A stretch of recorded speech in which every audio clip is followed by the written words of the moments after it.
Assalamualaikum class. So today we're going to continue from where we left last time. Generally accepted accounting principles.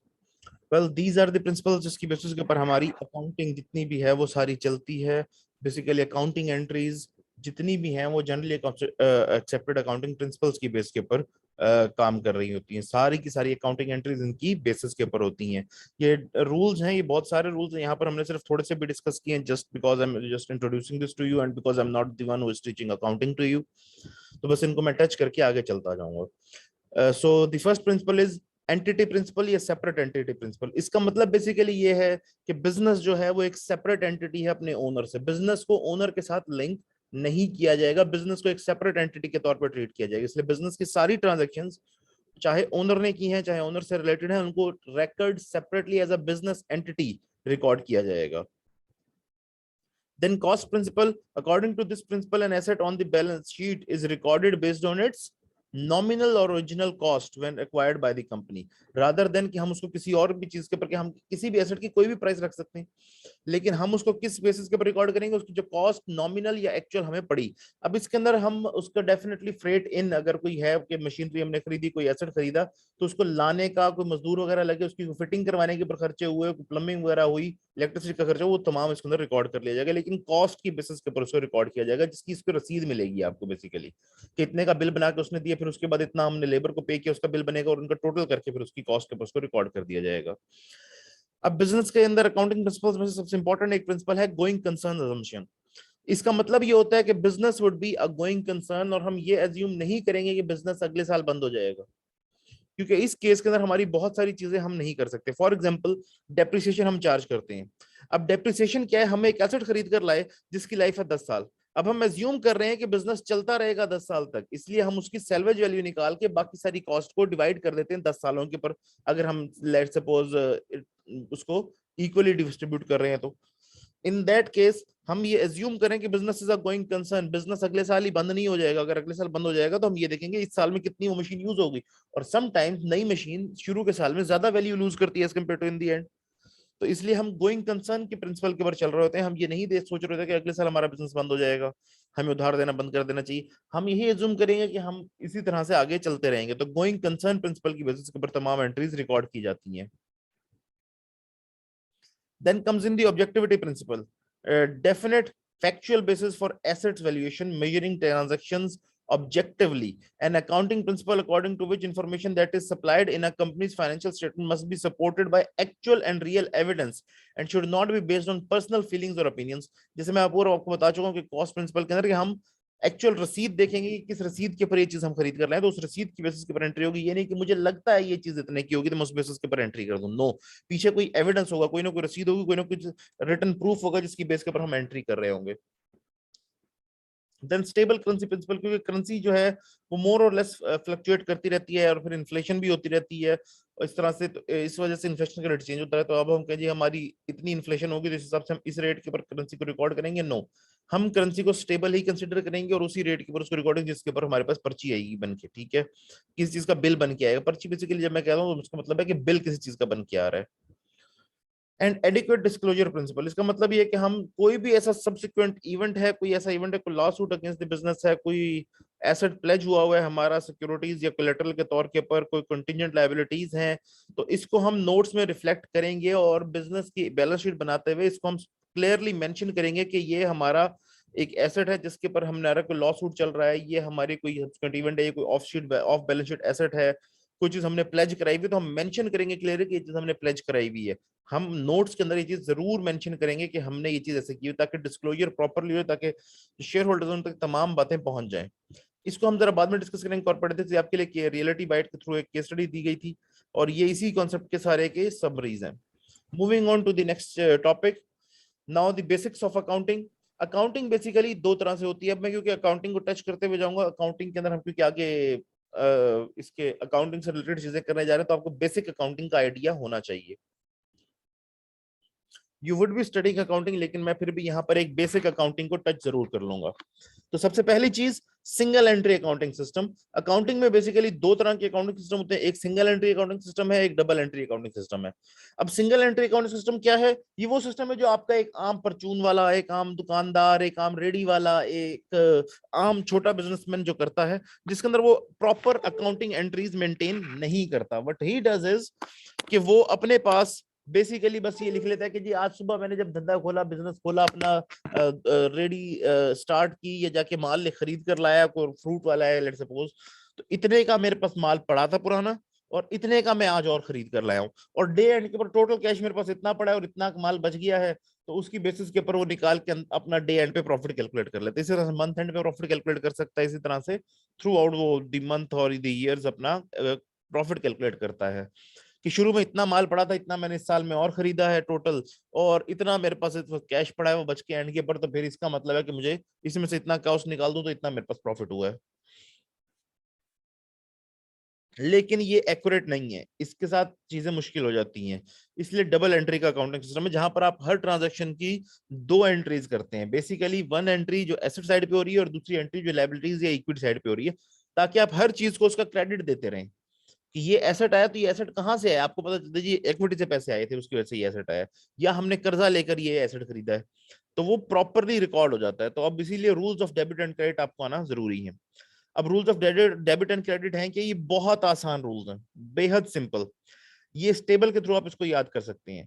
अगर asset increase होगा तो उसे हम debit करेंगे, अगर एसेट डिक्रीज होगा तो उसे हम क्रेडिट कर देंगे। So basically asset increase that means debit, asset decrease that means credit. जबकि लायबिलिटी या इक्विटी अगर इंक्रीज होगी तो वो क्रेडिट होगी, और ये अगर डिक्रीज होगी तो डेबिट होगी। सिमिलरली इनकम और एक्सपेंस के साथ भी यही होता है, अगर एक्सपेंस इंक्रीज होगा तो डेबिट होगा, अगर एक्सपेंस डिक्रीज होगा तो क्रेडिट हो जाएगा। सिमिलरली अगर इनकम इंक्रीज होगी तो क्रेडिट होगी, और इनकम डिक्रीज होगी तो उसे हम डेबिट कर देंगे। Okay sir. Moving on, accounting cycle या प्रोसेस क्या होती है?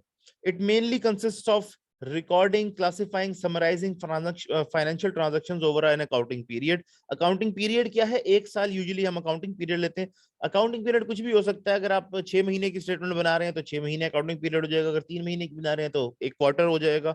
यूजुअली हम एक साल की स्टेटमेंट्स बना रहे होते हैं तो अकाउंटिंग पीरियड यूजुअली एक साल होता है। फिर इसी तरह से अब ये क्या चीज है? Recording, classifying, summarising transactions. तो basically accounting cycle, accounting process क्या होती है? पहली चीज रिकॉर्डिंग, कि हम जो भी फाइनेंशियल ट्रांजैक्शन है उसको रिकॉर्ड करें, उसको लिखें, कहीं पर रिकॉर्ड में लिखे में लेके आए। फिर उसको क्लासिफाई करें, मतलब ये नहीं कि अब डेफिनेटली पहली एक एंट्री, एक चीज हुई फाइनेंशियल ट्रांजैक्शन, उसकी पर्ची हमारे पास है रसीद बन के कि ये इतनी चीज के हमने एसेट खरीदा है, हमने रिकॉर्ड कर दिया। अब फिर हमने एक एक्सपेंस किया, हमने वो रिकॉर्ड कर दिया। अब फिर हमने किसी की सैलरी पे की, वो रिकॉर्ड कर दी। अब ये हैphazard है, हमें नहीं पता कि हमने किस चीज में क्या चीज कर दी है। हमें बस हैप्सोल्यूटली पता कि पहले ये, फिर ये, फिर ये, फिर ये, फिर ये, पूरा दिन ये ट्रांजैक्शंस होती रही हैं, हमने उनको रिकॉर्ड कर दिया। अब इसीलिए इसको क्लासिफाई करना जरूरी है कि एसेट्स में क्या हुआ, एक्सपेंसेस में क्या हुआ, इनकम्स में क्या हुआ। ठीक है, तो हमें इन तमाम चीजों की क्लासिफिकेशन करनी पड़ती है। तो सेकंड स्टेप होती है क्लासिफिकेशन, और फाइनली हम समराइजेशन करते हैं कि इसको समरी की फॉर्म के अंदर बनाते हैं। हम क्लासिफिकेशन भी करें तो हमें कैसे पता चलेगा कि कितनी इनकम हुई है, कितना एक्सपेंस हुआ है? तो इसलिए हम इसकी एक समरी क्रिएट करते हैं, जिसका बेसिकली मकसद यहाँ पर इनकम स्टेटमेंट या बैलेंस शीट है, जिसके अंदर हम एक समरी में देख सकते हैं कि ओवरऑल क्या हुआ है, और ये फिर फाइनली फाइनेंशियल ट्रांजैक्शन से ट्रांजैक्शन हो रही होती है। तो अब इसकी अकाउंटिंग साइकिल की स्टेप्स एक बार हम गो थ्रू कर लेते हैं। Number 1, analysing financial transactions. इस केस के अंदर हम ये देखते हैं कि हमने कौन से दो अकाउंट्स को इफेक्ट करना है, किसको डेबिट करना है, किसको क्रेडिट करना है। ठीक है, analysing financial transaction, the purpose is to see which two or more accounts or sub accounts are affected by a particular financial transaction. हाँ, दो से ज्यादा अकाउंट्स भी इफेक्ट हो सकते हैं, this is also possible. Then recording, अब हम इसको क्रोनोलॉजिकल ऑर्डर में, मतलब जिस ऑर्डर में दिन में सारी ट्रांजैक्शंस हो रही है उसी ऑर्डर में रिकॉर्ड करते जाएंगे, जर्नल के अंदर एंट्रीज पोस्ट करते जाएंगे। एक जर्नल पड़ा, उसमें debit this, credit this, debit this, credit this, debit this, credit this. इससे कोई पता नहीं चल रहा कि कौन सी ट्रांजैक्शन किस अकाउंट को इफेक्ट कर रही है, लेकिन हम बस डायरेक्ट एंट्रीज करते जा रहे हैं, जो जैसे कि जैसे दिन में वो चीजें आती जा रही है हमारे सामने, हम बुक ऑफ ओरिजिनल एंट्री से कहते हैं, इसके अंदर बस रिकॉर्ड करते जा रहे हैं। इसको हम जनरलाइजिंग भी कहते हैं, कि इसको हम ऑल्सो कहते हैं journalising. Then comes posting. Posting का मतलब ये है कि जो ट्रांजैक्शन जहां हुई है उस अकाउंट में, उस लेजर के अंदर पोस्ट कर दी जाए। तो अब तो हमने जनरल की थी ना, उसके बाद हम उसको पोस्ट कर देते हैं, post in ledger, which means transferring debt and debits and credits from journal to the ledger accounts. This is also called ledgerising और क्लासिफिकेशन। देन हम प्रिपेयर करते हैं एक ट्रायल बैलेंस। जब भी हम, अब ट्रायल बैलेंस हम कब प्रिपेयर करते हैं, जब हमने अपनी स्टेटमेंट्स बनानी है, that means end of the year usually, ठीक है। तो हम ट्रायल बैलेंस क्रिएट करते हैं। This is done to prove the equality of debit and credit in the ledger. अब एक इसकी वजह ये भी है कि इसकी वजह से हमें पता चल जाता है कि डेबिट और क्रेडिट एंट्रीज बराबर तो हैं, कहीं हमसे कोई गलती तो नहीं होगी, कोई चीज मिस तो नहीं होगी। जब भी ट्रायल बैलेंस बैलेंस ना हो, इसका मतलब है कि हमसे एंट्रीज करते हुए डेबिट और क्रेडिट में कोई फर्क आ गया है। तो इसलिए हम पहले ही चेक कर रहे थे डेबिट और क्रेडिट में कोई फर्क तो नहीं, ताकि आगे की हमारी कैलकुलेशन इजी रहे।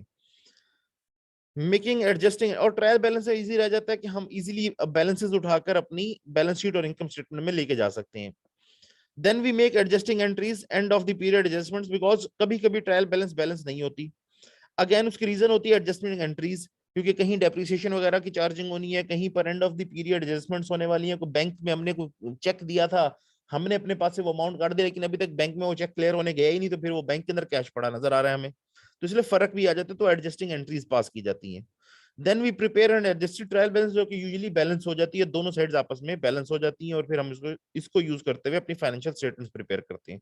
Then we prepare the financial statements, journalise and post closing entries. Financial statement मतलब इनकम स्टेटमेंट बनाते हैं, बैलेंस शीट बनाते हैं, ओनर्स इक्विटी स्टेटमेंट बनाते हैं, कैश फ्लो स्टेटमेंट बनाते हैं, और इसके बाद हम अपनी जो जनरलाइज करते हैं एंट्रीज, जिसके अंदर हम क्लोजिंग एंट्रीज पोस्ट कर देते हैं, कि मतलब जो अकाउंट्स क्लोज होने, जैसे कि एक्सपेंस का अकाउंट क्लोज होना 1 साल के बाद, जो अब एक्सपेंसेस डिफरेंट है उनका जो अकाउंट है वो क्लोज हो जाएगा, तो उसके अंदर हम एक क्लोजिंग एंट्री पोस्ट करेंगे और उसके साथ वो बैलेंस उठाकर इनकम स्टेटमेंट में ले जाएंगे। और फिर हम प्रिपेयर करते हैं आफ्टर क्लोजिंग ट्रायल बैलेंस, जिसमें पता चलता है कि आफ्टर क्लोजिंग हमारे अकाउंट्स क्लियर हो गए हैं और अब हम नए साल के लिए तैयार हैं।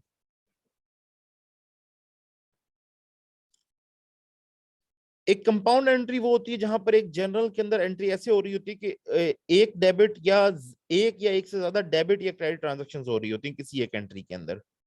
और ऐसा पॉसिबल है, लेट सपोज हमने रॉ मटेरियल खरीदा है, तो रॉ मटेरियल डेबिट हो जाएगा, और क्रेडिट क्या होगा, हमारे पास से कैश क्रेडिट हो सकता है, और हो सकता है अकाउंट्स पेबल भी क्रेडिट हो जाए साथ ही, क्योंकि हो सकता है कुछ हमने उधार पे लिया और कुछ हमने कैश पेमेंट की हो, तो एक से ज्यादा एंट्रीज हो जाती हैं एक साइड के ऊपर। So that is very normal and easily possible. अब जरा हम एक ब्रीफ क्लासिफिकेशन ऑफ एसेट्स देख लेते हैं। एसेट्स हमारे बेसिकली दो ही टाइप्स के हो सकते हैं, either they will be tangible और इनटेंजिबल।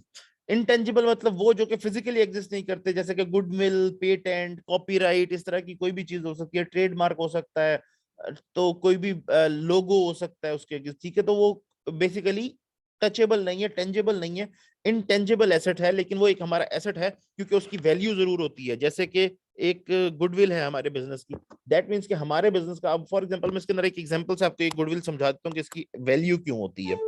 फॉर एग्जांपल मैं आपके सामने एक दो बोतलें रख देता हूँ, एक के ऊपर लिखा हुआ है कोका कोला, एक के ऊपर कोई नाम नहीं लिखा हुआ, कोई लेबल नहीं लगा हुआ, तो आप कौन सी उठाकर पियेंगे? In 99% of cases you will take Coca Cola, because उसके ऊपर इवन 100% केसेस के अंदर ही कोका कोला, बिकॉज ये नाम आप रिकॉग्नाइज करते हैं, आपको पता है इसकी क्वालिटी होगी, इन्होंने वही स्टैंडर्ड इंग्रेडिएंट्स अंदर डाले होंगे और इसका टेस्ट भी वैसा ही होगा जैसा मैं एक्सपेक्ट कर रहा हूँ। कोई भी वो जो नॉन लेबल वाली बॉटल है वो नहीं लेगा, इसीलिए कोका कोला नेम इटसेल्फ इसकी एक वैल्यू है, इसकी एक गुडविल है, इसकी एक अमाउंट है जो इसकी वैल्यू है, ठीक है। इसीलिए इसको एक इंटेंजिबल एसेट के तौर पर रिकॉर्ड किया जाएगा, जैसे कि अब हम कभी बिजनेस परचेज करते हैं तो इसको इंटेंजिबल एसेट के तौर पर गुडविल रिकॉर्ड कर लेते हैं। टेंजिबल एसेट्स वो तमाम फिजिकल एसेट्स जो कि हमारे बिजनेस के पास है, इसमें फिक्स भी होंगे और करंट एसेट्स भी होंगे। टेंजिबल एसेट्स की टाइप्स क्या होती हैं? फिक्स्ड एसेट्स, ये वो एसेट्स हैं जो कि परमानेंट नेचर के हैं, जैसे कि जो बिजनेस एक्वायर करता है, कोई प्लांट, कोई मशीनरी, कोई बिल्डिंग, कोई फर्नीचर, कोई व्हीकल्स, अगेन, ठीक है ना।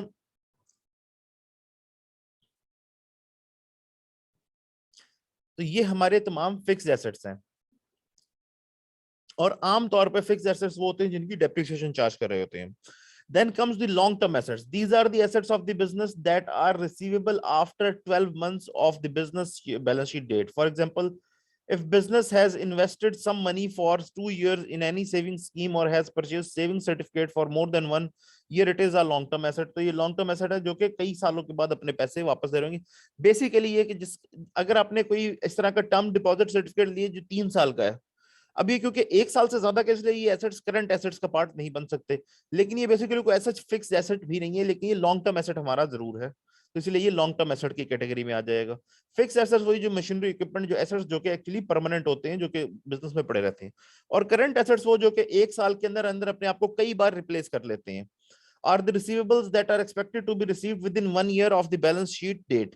Debtors, closing stock, all accrued incomes or these examples of current assets because these are expected to be received within one accounting period from the balance sheet date.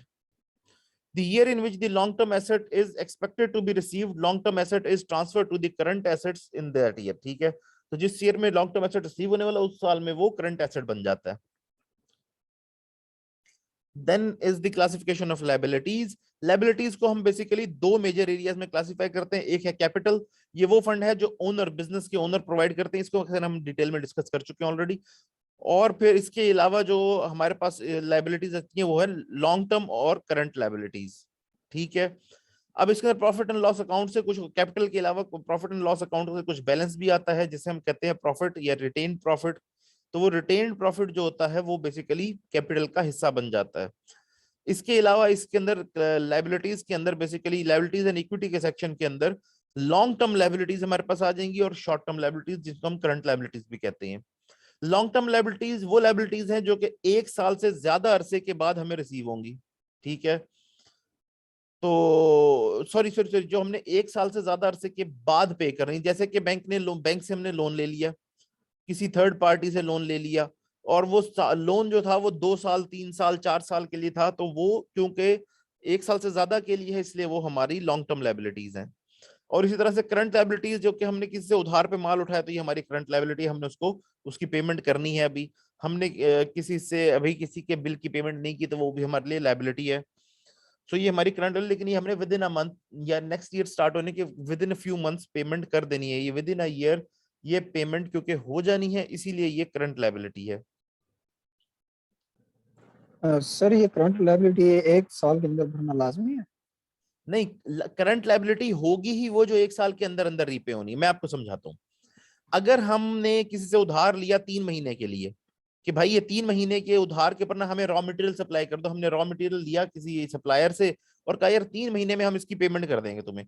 अब क्योंकि उसकी payment हमने 3 महीने में करनी है, हमने उससे ऑलरेडी बात कर ली है, इसीलिए ये करंट लाइबिलिटी के तौर पर रिकॉर्ड किया जाएगा। जबकि हमने खरीदी किसी से, लेट सपोज हमने बैंक से मशीन फाइनेंस करवा ली, एक बड़ी मशीन हमारी ना फैक्ट्री में लगने इस्तेमाल होने मशीन है, हमने बैंक से फाइनेंस करवाई, लीज करवाई है, और उसकी लीज है 3 साल की। अब क्योंकि हमें पता है कि इस लीज की पेमेंट हमने 3 सालों में करनी है, 3 साल बाद ये मेच्योर होगी, तो इसीलिए क्योंकि वो शॉर्ट टर्म के अंदर तो मेच्योर नहीं होने वाली, तो वो हम लॉन्ग टर्म लाइबिलिटी के तौर पर। और जिस साल के अंदर, बल्कि ये भी मैं क्लियर कर दूं, जिस साल के अंदर वो जो लीज्ड एसेट है उसकी लाइफ कंप्लीट हो रही है और हमने फाइनल पेमेंट करके वो एसेट अपने पास एक्वायर कर लेना है, उस साल में वो करंट लाइबिलिटीज का पार्ट बन जाएगा as compare to long term liabilities. तो बेसिकली क्योंकि हमें पता होता है कि हमने ये लोन ये उधार कितने अरसे के लिए लिया है, तो अगर तो उसको भी रीपे करने में कई सालों का वक्त दरकार है या एटलीस्ट 1 साल से ज्यादा वक्त दरकार है, तो फिर वो हमारे लॉन्ग टर्म लाइबिलिटीज के अंदर होगा। अगर तो हमने उसको अभी 2-3 महीने में, 6 महीने में, 7 महीने में, 9 महीने में रीपे कर देना है और वो हमारे एसेट्स का पार्ट बन जाएगा, वो रिपेमेंट हो जाएगी क्लियर, तो वो हमारी करंट लाइबिलिटीज में होगा। Clear? Okay sir, thank you. Okay, financial statements क्या होती हैं? ये डिफरेंट रिपोर्ट्स होती हैं जो हम जनरेट करते हैं बिजनेस की इंफॉर्मेशन को यूज करते हुए। बेसिक सब हर बिजनेस का ऑब्जेक्टिव क्या है? प्रॉफिट बनाना। हम प्रॉफिट कमाना चाहते हैं, हर बिजनेस का ऑब्जेक्टिव होता है प्रॉफिट और टू मैक्सिमाइज इट्स प्रॉफिट्स। और ये प्रॉफिट हमें कैसे पता चलेगा कि हमें कितना हुआ है या हमें लॉस कितना हुआ है? ये हमें प्रॉफिट एंड लॉस स्टेटमेंट से पता चलेगा, जिसे हम कहते हैं फाइनेंशियल स्टेटमेंट्स का एक पार्ट है, एक स्टेटमेंट है जिसे हम कहते हैं प्रॉफिट एंड लॉस स्टेटमेंट।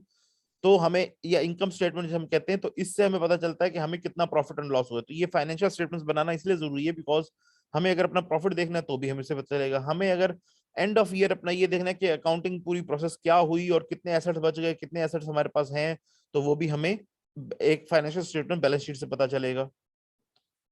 ये देखना है कि साल के दौरान कितना कैश आया, कहाँ गया, कहाँ स्पेंड किया, किस तरह से हमने इसको इस्तेमाल किया, तो वो भी हमें कैश फ्लो स्टेटमेंट से पता चलेगा। तो अब इन स्टेटमेंट्स को जरा डिटेल में देखें। पहली है income statement, income and expense statement या प्रॉफिट एंड लॉस अकाउंट। ठीक है, income and expense account is use for non profit organisations, क्योंकि वहां पर इनकम और एक्सपेंस प्रॉफिट क्योंकि वहां होता नहीं है, वहां उनकी कुछ इनकम होती है, कुछ उनके खर्चे होते हैं, और जो बच जाता है वो एक्सेस होता है, वो प्रॉफिट नहीं होता। तो इसीलिए उनके केस के अंदर, नॉन प्रॉफिट के केस के अंदर हम इसको, एनजीओ के केस के अंदर, ट्रस्ट के केस के अंदर इसको हम इनकम एंड एक्सपेंस अकाउंट कहते हैं, प्रॉफिट एंड लॉस अकाउंट नहीं कहते। जबकि profit and loss account commercial organisation में होता है जहां पर प्रॉफिट कमाना उनका मकसद होता है, जबकि एनजीओ में, ट्रस्ट में, नॉन प्रॉफिट ऑर्गेनाइजेशन में प्रॉफिट कमाना उनका ऑब्जेक्टिव नहीं होता। प्रॉफिट एंड लॉस अकाउंट अब होता क्या है, ये एक समरी होती है तमाम प्रॉफिटेबिलिटी जो ऑर्गेनाइजेशन की एक स्पेसिफिक अकाउंटिंग पीरियड के अंदर, जैसे हम कहेंगे एक साल है लेट्स सपोज, तो उसके अंदर जो उसने कमाया वो उसका प्रॉफिट एंड लॉस अकाउंट के अंदर रिफ्लेक्ट हो रहा होता है। इसके दो हिस्से होते हैं। पहला होता है ट्रेडिंग अकाउंट। ट्रेडिंग अकाउंट के अंदर हम ग्रॉस प्रॉफिट कैलकुलेट करते हैं। हम बेसिकली सेल्स से लेके आते हैं या रेवेन्यू से लेकर आते हैं अपने पैसे, कि इतना रेवेन्यू, सेल्स रेवेन्यू हमारा जनरेट हुआ, उसमें से हमने अपनी कॉस्ट ऑफ गुड सोल्ड निकाल देनी है, और बेसिकली उसके जो ट्रेडिंग के एक्सपेंसेस है वो निकाल देने को, कॉस्ट ऑफ गुड सोल्ड को अचीव करने के लिए कोई कॉस्ट हमारी लगी, कोई फ्रेट इन लगा, किस तरह की और कॉस्ट लगी हैं, तो वो सारे निकाल कर हमारे पास जो बच जाता है वो होता है हमारा बेसिकली ऑपरेटिंग कॉस्ट, सॉरी, वो होती है हमारी कॉस्ट ऑफ गुड सोल्ड, ये तमाम कॉस्ट इंक्लूड करके। और जब ये हम रेवेन्यू में से निकाल देते हैं तो हमारे पास बच जाता है नेट ग्रॉस प्रॉफिट। इसमें से हम अपने ऑपरेटिंग अदर एक्सपेंसेस जो हैं वो निकाल देते हैं, जिसके अंदर हमारे ऑपरेटिंग एक्सपेंसेस हैं, फाइनेंसिंग एक्सपेंसेस हैं, तो हमारे पास एक्चुअली एंड के ऊपर अपना नेट प्रॉफिट बच जाता है। इसको मैं आपको समझा देता हूं अगर यहाँ एग्जांपल मिल जाए तो। ये एग्जांपल है, बल्कि इससे पहले हम जरा कॉस्ट को डिस्कस करें, क्लासिफिकेशन ऑफ एक्सपेंसेस। एक्सपेंसेस को हम क्लासिफाई कैसे करते हैं। I already mentioned that there are separate accounts in open for each type of expense। जो भी एक्सपेंस होगा उसका एक सेपरेट अकाउंट बनेगा।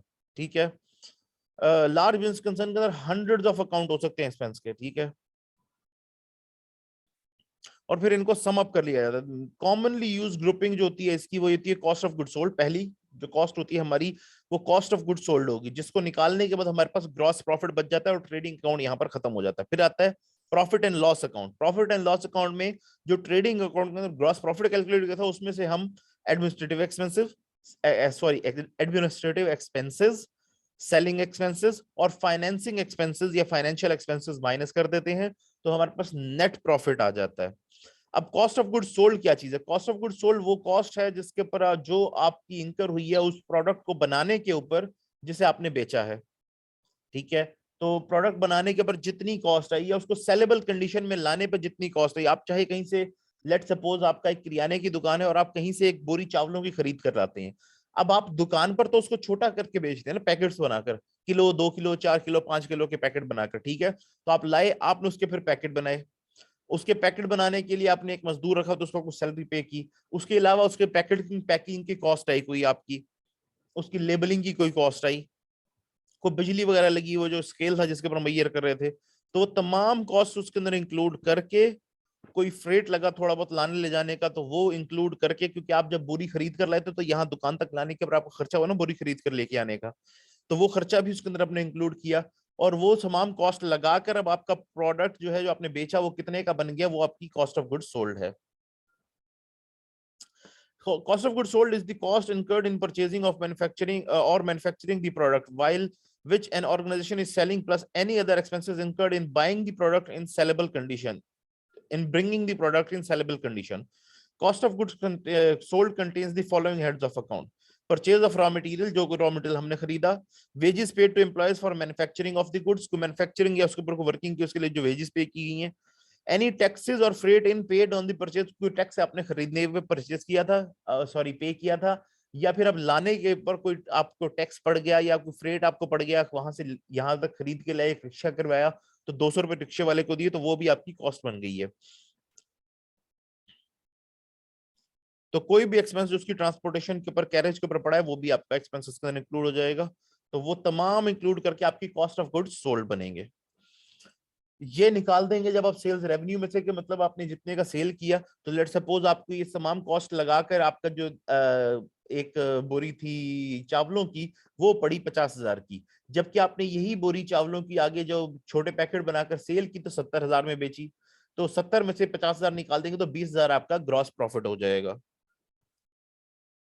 अब इस 20,000 में से हम एडमिनिस्ट्रेटिव एक्सपेंसेस निकालेंगे, मतलब कोई भी यूटिलिटी बिल्स पे किए, बिजली का बिल, कोई रेंट पे किया आपने बिल्डिंग, जिस बिल्डिंग में आप ऑपरेट कर रहे हैं, कोई सैलरीज पे की एम्प्लॉयज को, ऑफिस एक्सपेंसेस कोई भी हो, टेलीफोन का बिल, कोई रिपेयर एंड मेंटेनेंस हुई ऑफिस इक्विपमेंट की, व्हीकल की, तो वो तमाम खर्चे आप इसमें से निकाल देते हैं।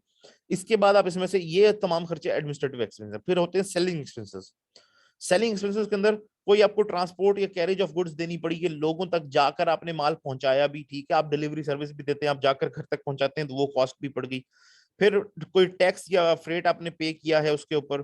फिर कोई एक्सपेंसेस जो कि सैलरीज हैं, इंक्लूडिंग सेल स्टाफ की सैलरी जो हो गई, जो डायरेक्टली इन्वॉल्व है सेल करने के अंदर, जैसे कि जी आपने कमीशन पे बंदा रखा हुआ है जो आपका माल बिकवाता है, तो उसको कमीशन पे हर किलो के पीछे 1 रुपया आप देते हैं, तो वो कमीशन उसका या उसकी कोई भी सैलरी जो है एक्सपेंसेस है, या कोई मार्केटिंग की आपने उसकी प्रोडक्ट की, कहीं पर कोई बिल बोर्ड लगाया है, कोई छोटा पोस्टर लगाया है कहीं पर कि जी लोग आए आपकी दुकान से खरीदें, तो वो सारी एक्सपेंसेस आप इसमें से निकाल देंगे। और लास्टली आप फाइनेंसिंग एक्सपेंसेस निकालते हैं, ये वो है जो इंटरेस्ट हो सकता है लोन के ऊपर, को अगर हम बैंक लोन लिया उसके ऊपर कोई इंटरेस्ट या कुछ चार्जेस हैं जो बैंक ने आपसे चार्ज किए हैं बैंक अकाउंट के अगेंस्ट, तो वो मार्कअप ऑफ लोन्स या बैंक चार्जेस हैं वो यहाँ डिडक्ट कर देते हैं। और ये तमाम कॉस्ट निकालने के बाद अब ग्रॉस प्रॉफिट में से आपके पास नेट प्रॉफिट बचता है।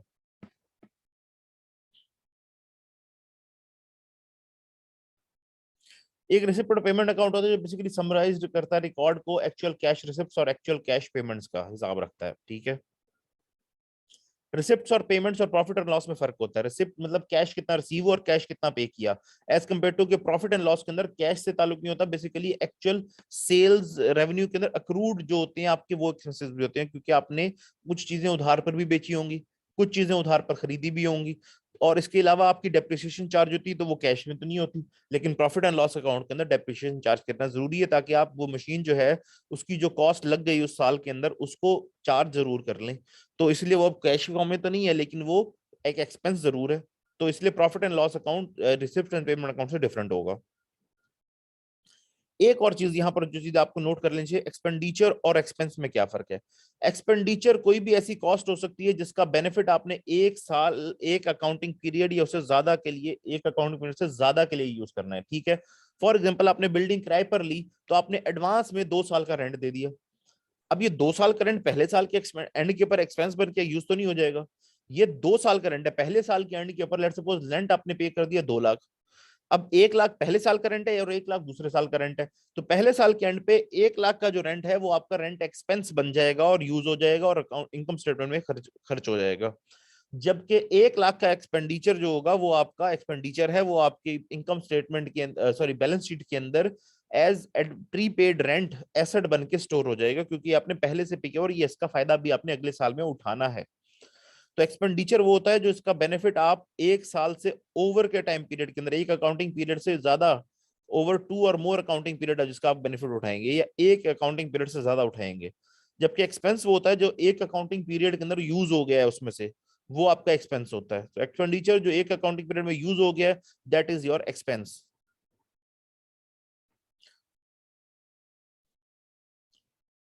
For example, expenditure on fixed assets is incurred in lump sum.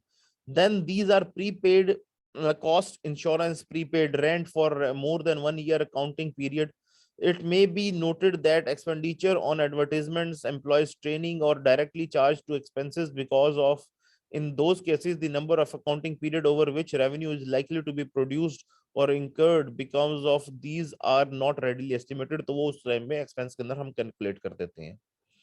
अब ये एक इनकम स्टेटमेंट है, ये देखें, इनकम स्टेटमेंट के बारे में, फ्रेंड्स एंड कंपनी लिमिटेड की इनकम स्टेटमेंट है फॉर द ईयर एंडेड, यहाँ ये इंपॉर्टेंट है, ये फॉर द ईयर एंडेड है, ये ऑन 31 दिसंबर 2012 नहीं है, ये है for the year ended, because income statement पूरे साल में जो आपने प्रॉफिट और लॉस कमाया है उसके बारे में बता रही है, इसलिए ये होती है फॉर द ईयर एंडेड, पूरे साल के अंदर जो प्रॉफिट और लॉस हो रहा है। तो पूरे साल में जो सेल्स हुई, नेट सेल्स हमारी ये आ गई रुपीज, हमने बता दिया कि जी 100,000 के अंदर ये आ गई है, तो ये 100 रुपए की आपने सेल्स की है। उसमें से कॉस्ट ऑफ गुड्स सोल्ड अगर हम निकालें, तो आपने 30 रुपए का रॉ मटेरियल परचेज किया, वेजेस जो डायरेक्ट पे की वो 10 रुपए की पे की, फिर स्टोर्स और स्पेयर जो इसके ऊपर यूज हुए वो 5 रुपए के, यूटिलिटीज 5 रुपए की, डेप्रिसिएशन 5 रुपए की, और अदर एक्सपेंसेस 5 रुपए के चूज हुए जो मैन्युफैक्चरिंग करते हुए आपके काम आए, जो आपने इनकर किए। अब ये मैन्युफैक्चरिंग मशीन की डेप्रिसिएशन है। ये इनकर करने के बाद जो आपकी कॉस्ट बनी वो 60 रुपए बनी, वो निकालने के बाद आपका ग्रॉस प्रॉफिट बन गया 40 रुपए। अब इसमें से आपने ऑपरेटिंग एक्सपेंस निकाला, आपने देखा सेलिंग एडमिन के 5 रुपए लगे, एडवर्टाइजमेंट के 5 रुपए, डेप्रिसिएशन जो थी सेलिंग एडमिन या एडमिनिस्ट्रेटिव डेप्रिसिएशन थी वो 5 रुपए की लगी, टोटल 15 रुपए लगे, तो आपके पास 25 रुपए बच गए हैं। ये आपका ऑपरेटिंग प्रॉफिट है, earning before interest and tax. अब इस earning before interest and tax में से अदर एक्सपेंसेस जो एडमिनिस्ट्रेटिव या सेलिंग लेवल के एक्सपेंसेस है वो आप निकाल देंगे। जो 5 रुपए फाइनेंसिंग चार्जेस थे वो आपने निकाल दिए, loss on sale of asset जो था वो 1 रुपए का निकाल दिया, परचेज ऑफ गुडविल जो थी आपने की वो 1 रुपए की निकाल दी। ये डेप्रिसिएशन हो रही है गुडविल की, आपने डेप्रिसिएट कर रहे होंगे गुडविल को, इसको परचेज कर रहे होंगे। तो आपके पास टोटल 7 रुपए की कॉस्ट है। अब आपके पास profit before tax EBT, earning before tax, ये प्रॉफिट बिफोर टैक्स बच गया 18 रुपए। प्रोविजन फॉर टैक्स या फिर एक्चुअल टैक्स आपका बना 5 रुपए, जिसको आपने निकाल दिया, तो आपके पास प्रॉफिट आफ्टर टैक्स बच गया 13 रुपए।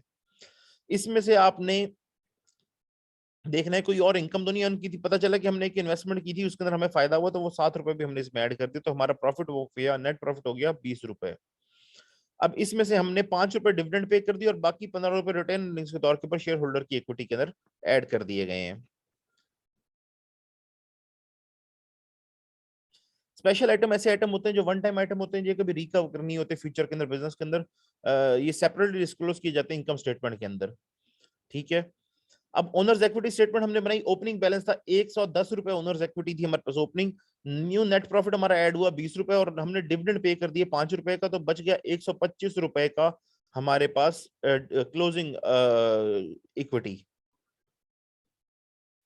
अब हम बनाते हैं बैलेंस शीट। बैलेंस शीट बनाई तो हमने देखा कि कैश हमारे पास जो था इक्विवेलेंट जो थे 15 रुपए पड़े थे, मार्केटेबल सिक्योरिटीज 3 रुपए की थी, प्रीपेड एक्सपेंसेस 2 रुपए के थे। ये करंट एसेट्स बन रहे हैं। करंट रिसीवेबल्स इसके अलावा अगर हम देखें दो थे वो 10 रुपए के रहते थे और इन्वेंटरी हमारे पास 20 रुपए की पड़ी थी। टोटल करंट एसेट्स हमारे 50 रुपए के थे, फिक्स एसेट्स हमारे टोटल 150 रुपए के थे, तो टोटल एसेट्स हमारे हो गए 200 रुपए के। दैट मीन्स कि हमारी इक्विटी साइड भी 200 रुपए की होगी। हमने बैंक से उधार 15 रुपए लिए हुए थे, हमने अकाउंट्स पेबल के नाम के ऊपर 5 रुपए देने थे लोगों के अभी, और प्रोविजन फॉर टैक्स हमने जो 5 रुपए की बनाई थी वो हमारे पास अभी पेएबल है। टोटल करंट लायबिलिटीज हमारी होगी 25 रुपए की। तो इसका मतलब है कि बाकी हमारी लॉन्ग टर्म लायबिलिटीज और इक्विटी है। हमने ऊपर इक्विटी स्टेटमेंट के अंदर 125 रुपए की इक्विटी कैलकुलेट की थी, तो ये हमारी आ गई 125 की इक्विटी, तो बाकी बचे 50 रुपए हमारे long term interest bearing loan है। अगर आप बैलेंस शीट को देखें तो ये होती है as on 31 December 2012, because balance sheet पूरे साल के लिए नहीं हो सकती। बैलेंस शीट आपको बताती है कि आज इस वक्त मेरे पास कितने एसेट्स पड़े हैं, कितनी लायबिलिटीज हैं, वो ये मतलब पूरे साल में कितने रहे, वो ये बताएगी आज इस वक्त जिस डेट को मैं कैलकुलेट कर रहा हूँ उस वक्त कितने एसेट्स पड़े हैं, तो इसलिए एज ऑन या ऑन 31 दिसंबर 2012 ये इस तरह से लिखी जाती है बैलेंस शीट। ठीक है, जबकि एक्सचेंजेस इन ऑर्डर्स इक्विटी ये पूरे साल के लिए होती है, इसलिए ये फॉर द ईयर एंडेड होती है।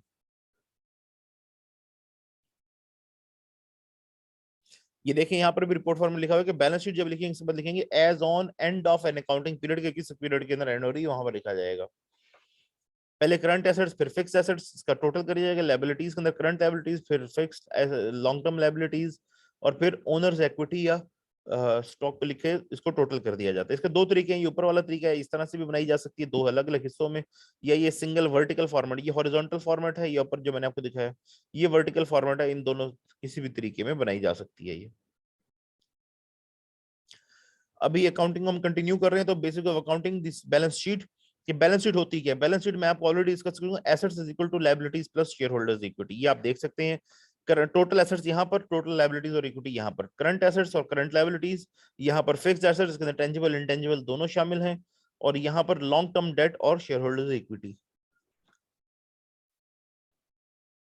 Now the important thing, net working capital क्या चीज होती है? Net working capital is the difference between current assets minus current liabilities. तो करंट एसेट्स में से अगर आप करंट लायबिलिटीज निकाल दो तो ये आपके नेट वर्किंग कैपिटल बन जाता है। अगर आपके करंट एसेट्स ज्यादा हैं और करंट लायबिलिटीज कम है तो आपका नेट वर्किंग कैपिटल जीरो से ज्यादा होगा, पॉजिटिव में होगा। अगर आपके करंट एसेट्स कम है और करंट लायबिलिटीज ज्यादा है तो आपका नेट वर्किंग कैपिटल जीरो से कम मतलब नेगेटिव में होगा। जबकि आपके करंट एसेट्स और करंट लायबिलिटीज अगर बराबर हैं, जैसे ऊपर ये जो दो बॉक्सेस हैं इनका साइज तकरीबन बराबर है, तो इसका मतलब है कि आपका नेट वर्किंग कैपिटल 0 है ना।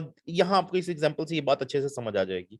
यहाँ अगर आप देखें तो नेट वर्किंग कैपिटल जो है इन्वेस्टमेंट डिसीजन जो अगर आप करेंगे यहाँ पर, तो ये देखें कि करंट एसेट्स ज्यादा है, करंट लायबिलिटीज थोड़ी हैं। तो ये लाइन मैं आपको बता रहा हूँ कि ये थोड़ी सी गलत हो गई। ये देखें अगर ये डॉटेड लाइन जो है ये बेसिकली इस जगह के पर लायबिलिटीज के एंड पे लगनी थी।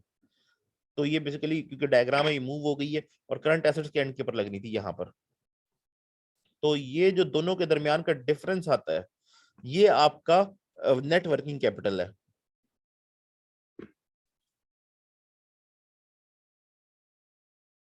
इससे साबित क्या होता है, इससे पता क्या चलता है, इससे आपको क्या इंफॉर्मेशन मिल रही है। नेट वर्किंग कैपिटल बेसिकली वो कैश है, ये वो वर्किंग कैपिटल है जिसकी आपको जरूरत पड़ेगी विद इन अ ईयर। जो हमें बेसिकली डे टू डे, मैंने आपको कहा था कि डे टू डे वर्किंग के अफेयर्स चलाने के लिए जो खर्चा चाहिए होता है उसको पूरा करने के लिए जो पैसे चाहिए होते हैं वो ये नेट वर्किंग कैपिटल आपको चाहिए। तो बिकॉज करंट लायबिलिटीज अपने आप को करंट एसेट से फाइनेंस कर रही हैं, तो जो इसके अलावा जो डिफरेंस बच रहा है ये हमारा नेट वर्किंग कैपिटल अगर पॉजिटिव है तो ये हमें पैसे कहीं से अरेंज करने हैं किसी और सोर्स से, ताकि हमारे डे टू डे वर्किंग के खर्चे चल सकें, पूरे साल के दरमियान जो वर्किंग कैपिटल के खर्चे हैं वो हम चला सकें। इसके लिए हम शॉर्ट टर्म लोन भी ले सकते हैं या लॉन्ग टर्म डेट वगैरह से भी इसकी फाइनेंसिंग कर सकते हैं। दैट इज ऑन अस कि हम इसकी फाइनेंसिंग कैसे करते हैं। So how much short term cash flow does a company need to be pay its bill, ये हमें नेट वर्किंग कैपिटल से पता चलता है। बैलेंस शीट बनाने का तरीका, अगर एक फर्म की हमने बनानी है तो करंट एसेट्स हमें पता है कि $100 के, नेट फिक्स्ड एसेट्स जो है वो हमारे $500 के, शॉर्ट टर्म डेट जो हमारा $70 का है, लॉन्ग टर्म डेट हमारा $200 के। अब हम क्या करेंगे, टोटल एसेट्स पहले बना लेंगे। टोटल एसेट्स में करंट एसेट्स $100 के और नेट फिक्स्ड एसेट्स जो हमारे $500 के, टोटल $600 के हमारे टोटल एसेट्स हो गए। क्योंकि हमारे टोटल एसेट्स $600 के, तो share holders equity plus long term liabilities जो है हमारे वो $600 बनेंगे। ये यहाँ गलत लिखा हुआ, इसके अंदर लॉन्ग टर्म लाइबिलिटी भी यहाँ साथ शामिल होना चाहिए था। अब हमें ये पता है कि हमारे पास जो है लॉन्ग टोटल लाइबिलिटीज जो है वो 70, शॉर्ट टर्म जो डेट है हमारा वो $70 का है और लॉन्ग टर्म डेट हमारा $200 का है। तो हम करंट लाइबिलिटी $70 और लॉन्ग टर्म जो डेट है हमारा वो $200 लिख देते हैं। इसका टोटल कर देते हैं, ये 270 हो जाता है। ये देखें, तो $600 के टोटल एसेट्स हैं, उसमें से टोटल लाइबिलिटीज जो है वो आपकी $270 की, वो माइनस करते हैं तो आपके पास $330 की इक्विटी बचती है। तो ये रही $330 की ओनर्स इक्विटी। ये आगे इसी की एग्जांपल दी गई है।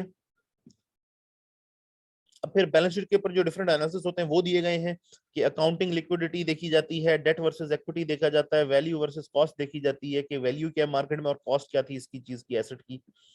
तो अकाउंटिंग लिक्विडिटी फिर इसके अलावा देखी जा सकती है कि तो refers to the ease and quickness with which asset can be converted to cash. Liquidity basically ये है कि कितना इजीली आप किसी एक एसेट को कैश में कन्वर्ट करते हैं। इसी तरह से जैसे अगर हम देखें तो जो रियल एस्टेट है वो कम लिक्विड होती है, बिकॉज उसको बेचने जाएंगे तो उसकी सही प्राइस आपको मिलने के अंदर हो सकता है 2 दिन लगे, हो सकता है 2 महीने लगे, हो सकता है 2 साल लगे, कई केसेस में 10-15 साल लगते देखे हैं कि सही प्राइस मिलते हैं। एक एसेट ऐसी जगह आप ले बैठे हैं कि उसकी सही प्राइस मिलते मिलते आपको 10 साल लग गए। अब ये बड़ा मुश्किल होता है कि क्योंकि अगर आपको अभी कैश चाहिए, जरूरत पड़ गई है कैश की, तो अब अगर आप कहेंगे जी अभी बेचनी है कैश दे दो, तो लोग आपको कहेंगे 10 लाख की है यार, अभी तो कैश के अंदर मेरे पास 4 लाख अवेलेबल है, 4 में देनी है। तो इस तरह से लोग आपको लूट सकते हैं। लेकिन अगर आपके पास गोल्ड पड़ा होगा तो आप कभी भी गोल्ड उठाकर ले जाएं, उस वक्त के मार्केट प्राइस के पर दुकान पर बेचें और थोड़े बहुत डिफरेंस के साथ आपको उसकी रियल वैल्यू जो है वो मिल जाएगी। तो कुछ चीजें ज्यादा लिक्विड होती है, कुछ चीजें कम लिक्विड। इससे तो कंपनी के शेयर हो सकते हैं कि जल्दी बिक जाए, जबकि आपके पास प्राइस बॉन्ड है तो वो तकरीबन कैश के बराबर ही होता है। Current assets are the most liquid assets, ठीक है। जो करंट एसेट्स सबसे लिक्विड है, उनको कैश में कन्वर्ट करना सबसे आसान होता है। फिक्स एसेट कोई मशीनरी है, कोई इक्विपमेंट है, प्लांट है, कोई जमीन का टुकड़ा है, तो इसको बेचने में वक्त लगता है। Fix assets are intangible sometimes, ठीक है। The more liquid a firm's assets, the less likely the firm is expected to problem meeting short-term obligations. जितने ज्यादा उसके पास करंट एसेट्स होंगे या लिक्विड उसके एसेट्स होंगे कंपनी के, उतना ही ज्यादा कंपनी के लिए चांसेस है कि वो शॉर्ट टर्म जो कैश की ऑब्लिगेशंस हैं, शॉर्ट टर्म प्रॉब्लम्स हैं, उसके बच सके। Liquid assets frequently have lower rate of return on fix assets, ठीक है। क्योंकि फिक्स एसेट्स है वो कमा रहे होते हैं, वो पैसे कमा कर देते हैं, उसके आप बिजनेस कर रहे हो तो उसके ऊपर रिटर्न ज्यादा होता है, जबकि लिक्विड एसेट्स जो होते हैं वो कम उनके ऊपर अब उनको आप बेसिकली नहीं रखते। अगर आपने फिक्स डिपॉजिट करवा दिया तो आपके पैसे फिर फंस गए, इसलिए आप बैंक अकाउंट में रखवाएंगे, उसके ऊपर आपको कोई रिटर्न नहीं मिलेगा, वो पैसे कमा कर दे नहीं रहे होते आपको करंट एसेट्स, इसलिए आप कम से कम करंट एसेट्स रखना चाहते हैं, लेकिन इतने जरूर रखना चाहते हैं कि आपको बैंक्रप्सी फेस ना पड़ जाए कि अगर आपको कोई कर्जा वापस लेने आ जाए। ओके, मैं आपको नया लिंक शेयर कर रहा हूँ, ये लिंक एक्सपायर होने वाला है 1 मिनट के अंदर अंदर। तो मैं नया लिंक शेयर करूँ उससे फिर हम कंटिन्यू करेंगे गेट वर्सेस। नहीं सर, ये काफी नहीं है सर, वैसे भी बच्चे बहुत कम है। नो प्रॉब्लम, मैं आपको रिकॉर्ड करके शेयर कर रहा हूँ, या आप अपने टाइम पे भी सुन सकते हैं। अगर आप अभी ज्वाइन नहीं कर सकते तो आप इसको अपने टाइम पे भी सुन जी जी। सकते हैं। ये है कि हमें कुछ कंटेंट कवर करना है फॉर द मिड टर्म, तो मैं चाहता हूँ